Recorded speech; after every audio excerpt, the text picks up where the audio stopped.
ನಗರದ ಲಕ್ಕನಕೆರೆಯಲ್ಲಿ ವ್ಯಕ್ತಿಯ ಶವ ಪತ್ತೆ. ಬಾಗಲಕೋಟೆ ಜಿಲ್ಲೆಯ ಜಮಖಂಡಿ ನಗರದ ಲಕ್ಕನಕೆರೆಯಲ್ಲಿ ವ್ಯಕ್ತಿಯೋರ್ವನ ಶವ ಪತ್ತೆಯಾಗಿದೆ. ಮೃತ ವ್ಯಕ್ತಿಯನ್ನ ಜಮಖಂಡಿ ತಾಲೂಕಿನ ಕುಂಬಾರಹಳ್ಳ ಗ್ರಾಮದ ಅಂದಾಜು 30 ವಯಸ್ಸಿನ ನಿಂಗಪ್ಪ ದರೆಪ್ಪ ಮರನೂರ ಎಂದು ಗುರುತಿಸಲಾಗಿದೆ. ಮೃತ ವ್ಯಕ್ತಿಯು ತನ್ನ ತಾಯಿ ಜೊತೆಗೆ ಹಲವು ವರ್ಷಗಳಿಂದ ಕುಂಬಾರ ಗಲ್ಲಿಯಲ್ಲಿ ವಾಸವಾಗಿದ್ದನು ಎಂದು ಮಾಹಿತಿ ಲಭ್ಯವಾಗಿದೆ. ಸ್ಥಳಕ್ಕೆ ಶಹರ ಪೊಲೀಸ ಠಾಣೆ ಪಿಎಸ್ಐ ಅನಿಲ ಕುಂಬಾರ ಸಿಬ್ಬಂದಿಗಳಾದ ಶಂಕರ್ ಆಸಂಗಿ, ರಾಜು ಪೂಜಾರಿ, ಲೋಕೇಶ್ ಯಳಶೆಟ್ಟಿ ನೇತೃತ್ವದ ಪೊಲೀಸ್ ತಂಡ ಆಗಮಿಸಿ ಪರಿಶೀಲನೆ ನಡೆಸಿದ್ದಾರೆ. ಮೃತ ವ್ಯಕ್ತಿಯನ್ನ ನಗರಸಭೆ ಸಿಬ್ಬಂದಿಗಳ ಸಹಾಯದಿಂದ ಶವ ಹೊರತೆಗೆದು ಶವ ಪರೀಕ್ಷೆಗಾಗಿ ಸರಕಾರಿ ಸಾರ್ವಜನಿಕ ಆಸ್ಪತ್ರೆಗೆ ರವಾನಿಸಲಾಗಿದೆ. ಮೃತ ವ್ಯಕ್ತಿಯ ಸಾವಿನ ಬಗ್ಗೆ ನಿಖರವಾದ ಮಾಹಿತಿ ಲಭ್ಯವಾಗಿಲ್ಲ. ಪೊಲೀಸ್ ಮೂಲಗಳಿಂದ ತಿಳಿದು ಬರಬೇಕಾಗಿದೆ.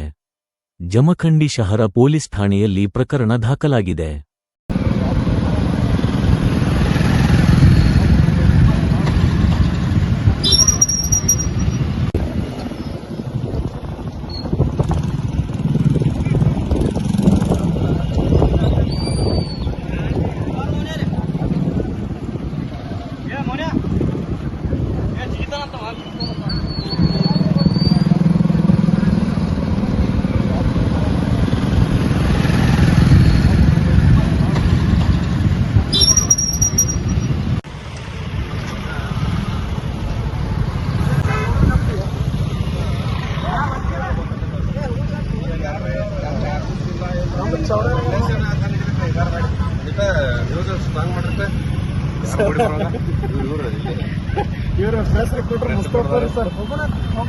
ಅಲ್ಲೇ ಕೊಡ್ತದೆ.